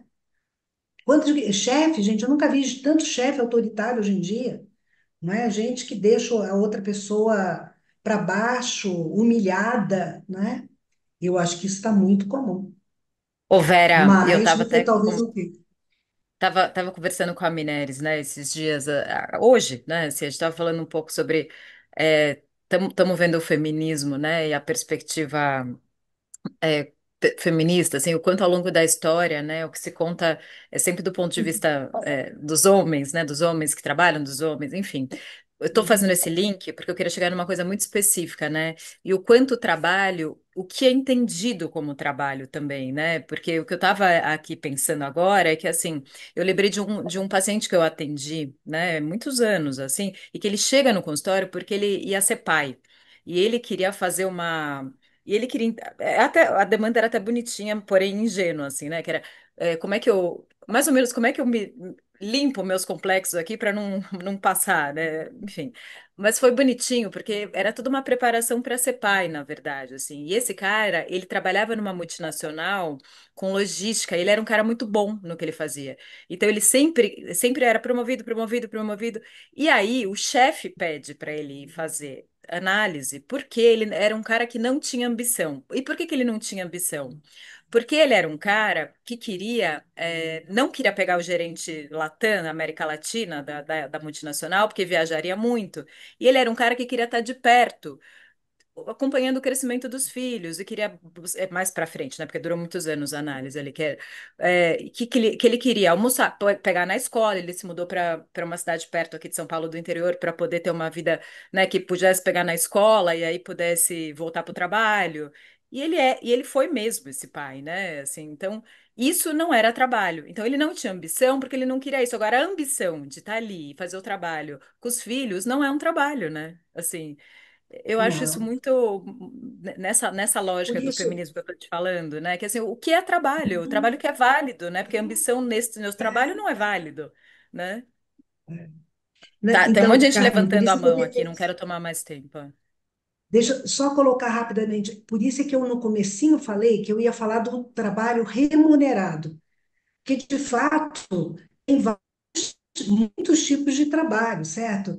Então eu tentei nesse momento, é o trabalho remunerado, aquele que a gente vende para pagar boleto, sabe como é que é? Esse trabalho que eu estava falando. É, Agora, você esse deu outro um você não ótimo vende, exemplo. mas ajuda a pagar boleto, né? Porque se não tiver ninguém cuidando do filho, o Ah, outro não não, vai pagar. certamente, né? Não estou nem. E claro que eu optei por não falar das mulheres trabalhadoras, porque isso aí Bom, mereceria óbvio, sim, sim, um tempo inteiro, né? sim. Dentro dos trabalhadores, pegar como é que as mulheres se ferram mais. Isso aí não há nenhuma dúvida, né? Nessa Não, e o história cara toda. que quer fazer esse trabalho não pode. Aí o cara não tem ambição, né? Puta merda, né? É, então ele que Bom, está errado, ele tem que fazer análise porque ele não tem ambição. Ai, ufa, a Mineres e a Fê, né?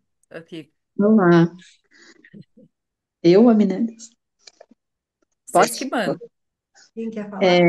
então tá, bom, prazer em conhecê-la, pessoal, assim, aqui online, tá, Vera Valente, porque eu estou lendo seus textos e tem me ajudado bastante, tá, na minha monografia, então, prazer enorme aí falar com você e vê-la aí materializada, né. Eu estava fazendo aqui mais uma reflexão que eu queria dividir, né, com você. Estava pensando, né, acho que a gente era para ser caçador-coletor, né, aí veio, a coisa foi para um lado que estamos até hoje nos vendo com a questão de por que que fomos plantar trigo, né? Acho que a gente está vendo com as consequências disso, porque era para a gente estar o quê? Comendo frutinha e subindo em árvore, comendo peixe, né? Transando e acho que olhando para a lua, né? Enfim, e aí, né? Então, Estamos vendo com consequências. Enfim, não vou, acho que não dá para voltar, né? Então, vamos ter que seguir em frente. Eu estava pensando um pouco em alguns movimentos que eu estou vendo com relação ao trabalho. Talvez de um recorte, tá, Vera? Tá? Porque eu acho que o recorte que eu vou fazer é de uma camada social. Obviamente que tem camadas que não tem nem opção, tá? Então, já parto daí a minha fala. Mas uma camada, mais assim, talvez numa linha da classe média, que está se posicionando, de pessoas mais jovens, se posicionando de outras formas com relação ao trabalho. Eu acho que esse movimento também está surgindo. Então, eu vejo pessoas assim, eu não fico até tarde, não. Chego lá, eu desligo mesmo. Principalmente a geração mais menos 30 menos, vamos dizer assim, né? Então, estou vendo que, novamente, de uma camada, né? Eu sei que eu estou falando de uma camada social. Então, que vem se posicionando de uma determinada forma. Então, eu queria, né, um pouco da tua visão sobre isso e também das colegas aqui presentes, é, pensando nisso e pensando também que as pessoas também estão, também, né, assim, vendo um movimento que as pessoas também estão tendo menos filhos, né? Então, talvez isso vai ter um impacto, pensando que talvez isso possa ter um impacto. Eu sei que são conjunturas, a gente não tem como, nossa mente não alcança, né, o que vai ser, evidentemente, o futuro, mas esse movimento de pessoas tendo menos filhos, né? Então, pensando também que tem menos prole, né, menos proletariado, né? E pensando também nessas pessoas que estão, esses jovens que estão se posicionando, né? Eu escuto muito assim de pessoas assim que estão assim, às vezes, sei lá, auditores, falam assim, nossa, contratei os mais jovens, mas os mais jovens assim, não querem trabalhar que nem eu que trabalho até as 9, até as 10 horas. Eles, né, tem inclusive uma menina lá que está lá nos Estados Unidos que ela fala que ela é gerente, né? Então que a pessoa que trabalha com ela, a mais jovem, fala assim: não, se não der certo, eu vou ser Uber, aqui nos Estados Unidos mesmo. Então, assim, não sei, pensando um pouco assim, que talvez estão tendo essa camada, talvez esteja se posicionando, que é uma camada talvez mais privilegiada, tem mais acesso a estudo e tal. Então, vamos colocar entre aspas, teria formações, né, um pouco melhores, estão se posicionando de outras formas. Não sei como é que você vê um pouco isso, Vera. Eu acho que isso está começando, talvez, começando assim, de uns anos para cá, né, que fala que é o pessoal do milênio, né, que nasceu depois do ano 2000, né? E Uhum. eu diria, eu acho que talvez daí vá sair alguma coisa boa mesmo, né? Porque o que que eu estou querendo dizer com isso, né? Por enquanto, né, eu tenho no meu consultório gente que chega, eu não consigo arrumar, o pessoal mais jovem não quer trabalhar, né? Tá É, vendo como defeito e não como alguma forma de resistência. Não, eu vou trabalhar até 6 horas da tarde, vou fechar meu computador e vou embora, não é?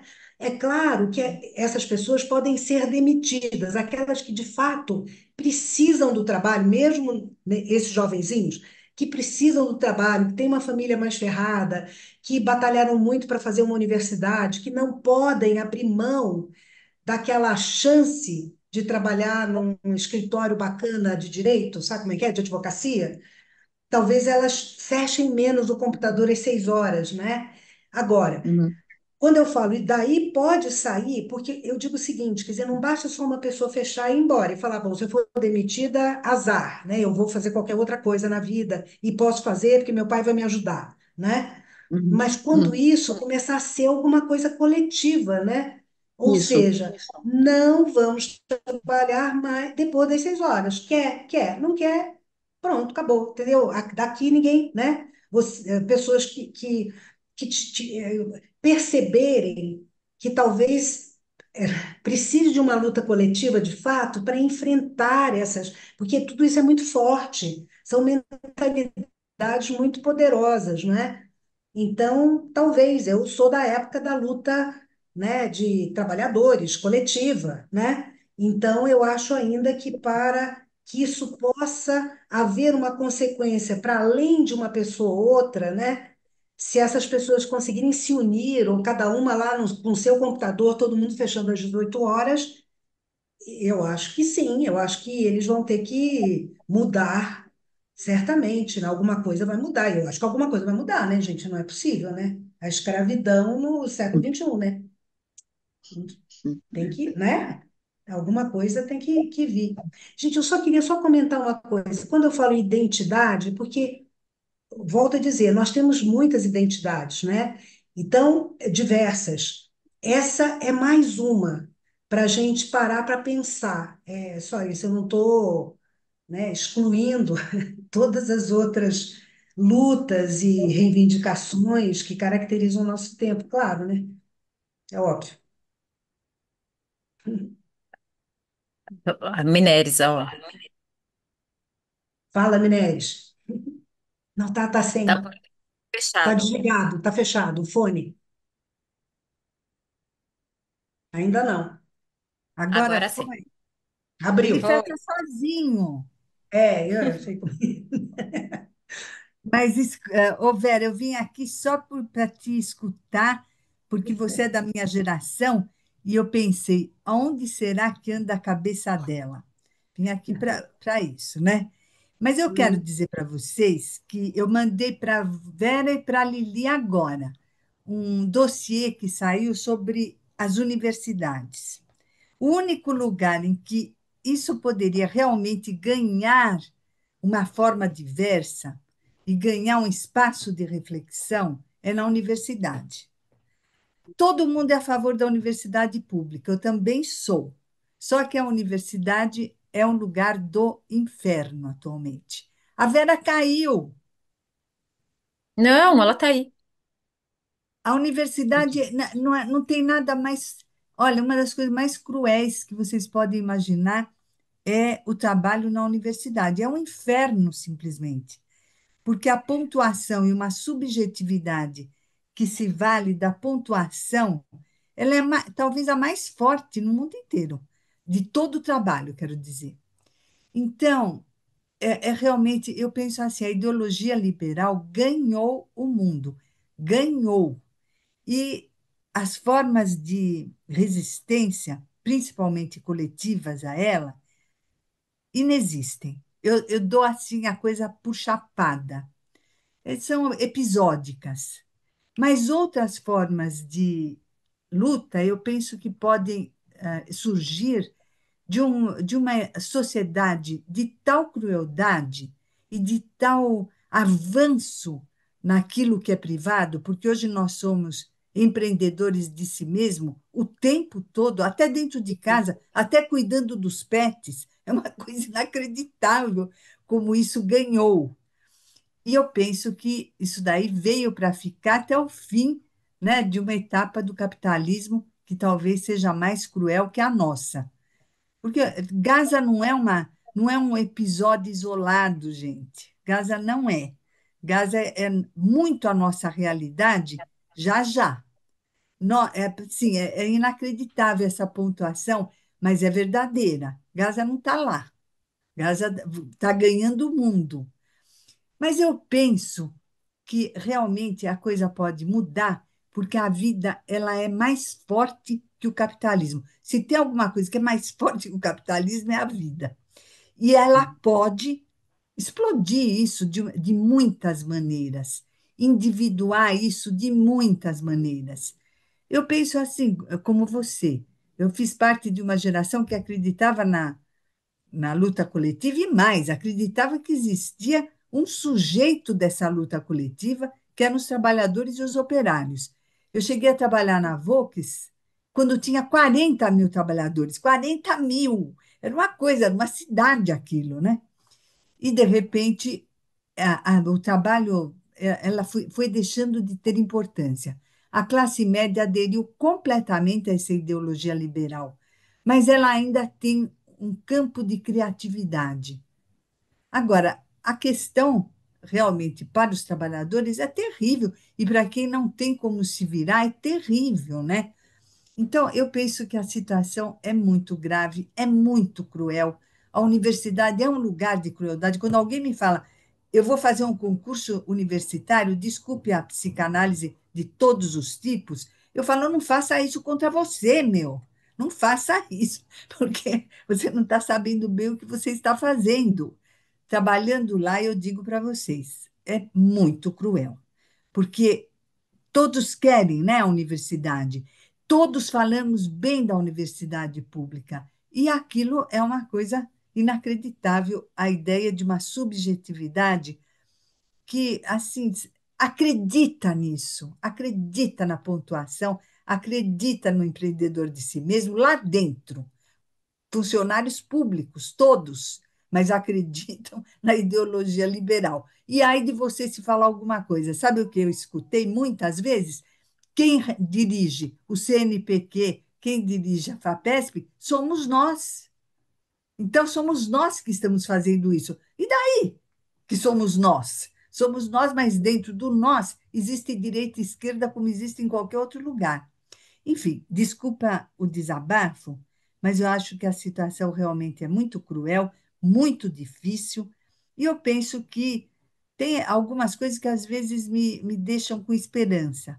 A desistência do sistema. Parece loucura falar isso, mas pode ser uma grande chave. Os zapatistas, eles existem, gente. E eles fizeram alguma coisa muito, muito valorosa como uma espécie de farol do mundo, né? Porque ficar dentro desse sistema é realmente comprar uma coisa cruel na vida, né? Porque não tem vida. Só tem espaço para uma produtividade crescente que as pessoas compram. Eu também, de certa maneira, menos talvez, porque sempre fui muito crítica a isso, mas as pessoas compram. Na universidade, eu garanto para vocês, não existe reflexão. Por isso, esse dossiê que eu mandei para vocês me deu muita esperança. Chama-se Entre Eros e as Planilhas. Tem um artigo Hum. da. Como é que chama aquela velha professora? Eu gosto muitíssimo dela. Agora esqueci, uma filósofa, que a A Vera Marilena conhece. Chauí? Quem? Não, não é a Marilena Chauí. Marilena. É uma que anda muito junto com a Marilena Chauí, mas agora eu não lembro o nome dela, mas depois eu caço o artigo dela e reforço. Mas ela faz uma reflexão crítica, mas realmente. Eu falo da universidade porque é um lugar de crítica social, gente. Né? Se a universidade não consegue se mexer nisso, imagine os outros setores, né? São realmente. obrigados a entrar dentro dessa chave. E uma vez lá dentro, acabou, né? Começamos a falar do Chile, eu vou terminar falando do Chile e deixo vocês sem o meu desabafo, né? O Chile, as pessoas alugam o mar. Não tem um lugar em que o laboratório neoliberal deu tão certo como no Chile, tão certo através de uma ditadura sangrenta. Mas os idosos lá não têm aposentadoria, os jovens não têm universidade. É um lugar realmente neoliberal de ponta a ponta. Agora tivemos esperança com a esquerda ganhando tudo, mas eu acho assim que realmente estamos numa situação cultural e social dramática. Desculpa, porque eu, quando pego a palavra, eu sou guerrilheira, aí eu quero fazer coletivos esquisitos aqui. Estamos É, adorando aqui, viu, esse coletivo.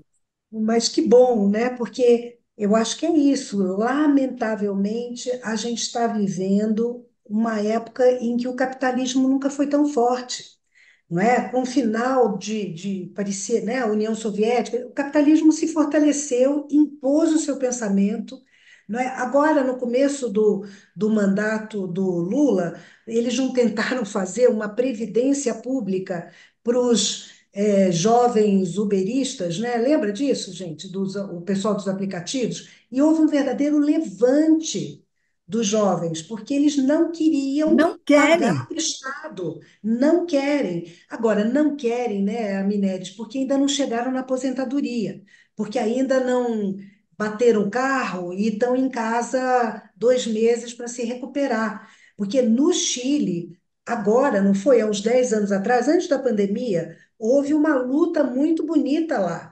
Não é Houve. justamente, não, lembra que o pessoal ia às ruas, né, com aquela música maravilhosa que eu não estou lembrando agora, né? E muita gente foi, e realmente eles conseguiram algumas vitórias na nova Constituição, mas que ainda é basicamente da época do Pinochet. Tão forte é esse pensamento liberal, né? Eu lembro, eu dei 31 anos de aula, mas eu dei grande parte desse tempo na terceiro ano do ensino médio, né? Então, eu lembro perfeitamente na década de 90, justamente na época do Fernando Henrique Cardoso, em que veio a ideia que tem que avaliar, vamos avaliar. E a FUVEST ajudando nisso, mandando para cada escola particular quanto que os seus alunos tinham tido em cada questão da FUVEST. Eu lembro de ter reunião com a minha diretora, com ela chegando assim, Vera, nessa questão aqui, os nossos alunos não foram tão bem. O que aconteceu? Você não deu essa matéria? O que aconteceu? Entende? É um negócio assim. Quer dizer, você atrela o professor a uma avaliação Venho numa questão. Nossa, que horror. uma questão Ah, que até meus alunos iam bem, sabe, Karen? Mas por isso que eu fiquei 21 anos nesse colégio. Mas uma questão, ela veio me ah. cobrar, como assim, né? Quer Ô, dizer, Vera, isso é posso, uma coisa posso passar a pequena. palavra para a Camila, que aí a gente fecha depois da dela, que Claro, eu já te, já está já te aluguei tarde. aqui muito mais do que Não, você e a gente, Lu eu sou, aqui do quando eu Ju. começo a falar, não paro. Fala, Camila, desculpa. Não, Obrigada. Inclusive, quero agradecer, porque começa a falar e a gente gosta, assim como a Carne falou, também não viu o tempo passar. Muito bom. Eu queria trazer uma reflexão também, dentro desse tema, né, de trabalho e alma, em relação à psicologia, uma coisa que eu tenho prestado atenção porque eu me formei num tempo onde poucas empresas tinham plano de saúde, trabalhavam com plano de saúde, ainda não era obrigatório empresas terem, as empresas de plano de saúde, né, fornecerem tratamento com psicologia. Então, eram pouquíssimas empresas que forneciam Petrobras, Furnas, acho, Cassi, Banco do Brasil, algumas empresas, né, mais de concurso público, empresas públicas, assim, que forneciam, tinham um plano de saúde um pouquinho melhor, que hoje em dia também já está completamente precarizado, mas que oferecia isso. E aí, e até essas psicólogas que eu conhecia, algumas, trabalhavam com plano de saúde, o valor ainda era um valor relativamente ok. E aí, a partir do momento que o plano de saúde foi crescendo no Brasil e ganhando, né, lugar, né, que a gente vê hoje em dia, cada vez mais foi precarizando, a psicologia entrou dentro das clínicas, né, podendo trabalhar com o CNPJ nesse lugar. E depois da pandemia, principalmente, e os valores também eram irrisórios, eu cheguei a trabalhar com plano de saúde em clínica, que já era dividido. Eu cheguei a trabalhar com plano de saúde, meu plano de saúde, o valor ia todo para mim, mas também era um valor irrisório. E aí depois eu saí, antes da pandemia, no finalzinho da pandemia, eu parei de trabalhar com plano de saúde porque os valores já eram absurdos. E depois da pandemia, agora assim, em contato com outras psicólogas, eu vejo as plataformas de atendimento online. E o que eu escuto são, além de atendimentos, não só nas plataformas, mas enfim, para plano de saúde e tudo, atendimento às vezes de 25 minutos, porque o valor é muito pouco, valores de R$ 30, R$ 20 que são passados, né? E eu fico pensando, e aí assim, são psicólogas às vezes que trabalham muito para poder, né, ter um mínimo de valor assim para viver, para sobreviver, né? E eu fico pensando como é que é essa precarização de trabalho com alguém que trabalha com a alma, né? E aí eu queria levantar para vocês assim, o que que vocês acham dessa precarização nesse lugar da psicologia, assim, trazer essa discussão também. Não, acho que você está certa, Camila. Eu acho que mesmo que o trabalho com a psicologia seja, eu diria assim, privilegiado, né? Eu acho que a gente tem um trabalho que pode ser bonito, bom, ético, profundo, que nos estimule, né?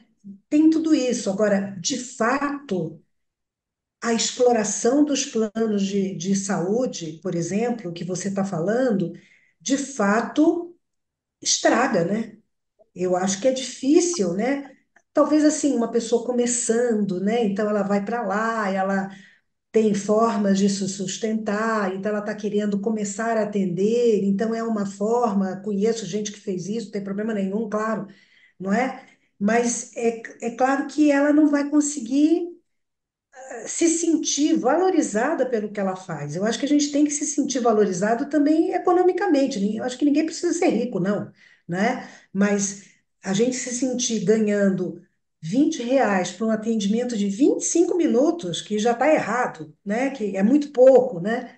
Por um plano de saúde que cobra fortunas das pessoas, né? É, Realmente e não tem tira nada a ver com trabalhar a a beleza alma, do né? trabalho.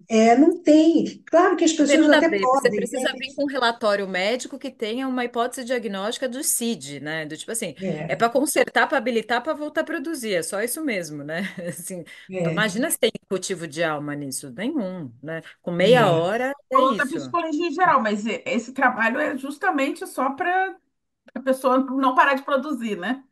Sim, e eu acho que também é para o plano de saúde. Quando ele é vendido, muita gente hoje, que eu acho que né, a psicologia está divulgada, não é? Então, muita gente que vai pegar seu plano de saúde quer que tenha um reembolso para a psicologia. Eu acho que isso, muita gente talvez fique em planos de saúde porque tem um reembolso. E há uma lei que os planos têm que fazer isso, não é? Ah, não diz por quanto que vai pagar, mas tem. Então eles fazem, mas é um trabalho precarizado, né? Entra no precarizado, é mais para dizer que tem, não é? O que não quer dizer que uma pessoa que esteja trabalhando, mesmo ganhando pouco, mas está começando a profissão ou está entrando na psicologia, vai por esse caminho. Conheço gente que fez isso, e quem sou eu para dizer que a pessoa não está podendo fazer um trabalho bacana, né? Mas é um trabalho bacana, super mal remunerado, ela vai aguentar durante um período, depois ela não vai aguentar mais, né? Não é isso? Ela vai embora, né? Ou ela vai adoecer, né? Hum. Então, mas eu acho importante mesmo essa reflexão, né? Obrigada. Uma mobilização, para variar, né? Uma mobilização que precisava vir de categoria, né? Mas se a gente não tem mais, não trabalha mais com categoria, como é que faz, né? Assim, categoria nesse sentido, né? Precisava vir da coletividade, né? Exatamente. Ô, Vera, é uma pena, né? Assim, tanta... Nossa, para você ver como você precisa continuar produzindo nesse sentido aí, porque Pois é. olha quanta questão levanta que a gente não tem oportunidade de falar em outros fóruns, Não tem assim. muita coisa para se pensar. Eu quero Eu que todo acho que mundo que se inscreveu nessa live veja a gravação, porque, né, é um pouco isso, precisa circular isso mesmo, né? Ainda bem que você está aí produzindo. Eu agradeço muito o privilégio, viu, de poder ouvir você, de poder ouvir a Mineres, assim, porque vocês são cabeças muito, muito, muito pensantes, pessoas muito ativas no mundo, né? Eu fiquei muito orgulhosa de você naquela manifestação no fim de semana passado, aquelas fotos todas, né? Gente que e põe o corpo no mundo e a cabeça para pensar e o corpo para circular. Eu fico muito feliz que vocês existem, assim, porque aprendo demais. Sou muito grata por todos os caminhos que vocês abriram aí, viu? Então, queria agradecer demais, ainda legal, mais né, por... Mineres? Esses comentários Muito da legal. Carmen. Eu sou sua fã, Vera. Você sabe que eu sou sua Eu fã. também, eu também. E da Mineres também. Então, gente, olha, ainda muito obrigada, né, pela Que bom paciência aí, que tem viu? esse espaço, viu? Queria agradecer o IJUSP, tá? E o trabalho de vocês. Produzir Eu mais sei que tem espaços. muito trabalho aí, muito bacana, viu? Bacana. Obrigada por ter esse espaço. Não, eu que Vera, manda um agradeço. abraço para o Ivan Valente. Mando, Eu penso muito mando. nele naquele congresso meu. É um abraço, Mineres, e Passou força 3 dias dentro do. ele, viu? É Porque que ele não está aqui Jesus. agora, senão eu ia falar para ele vir aqui para te conhecer, Mineres. Isso mesmo. Eu quero muito Gente, desculpa, tá conhecê-lo. Camila, Fernanda, Na próxima é que ele não manifestação tá, a que gente faz um pena. bloco, a Mineres, vai com ela. Gente, vamos tomar um Isso café, mesmo. vamos, Mineres. Café e uma Vamos. manifestação pró-Palestina na Paulista. É. Nossa Senhora, não Ou me uma fala na cervejinha, Palestina. talvez seja melhor. Bom, Tchau, Fernanda, bom te ver. fim de semana, Tchau, gente. Obrigada de novo. tchau, Tchau, Beijo. Inês. Camila. Obrigada. Tchau, Tchau. Tchau. tchau.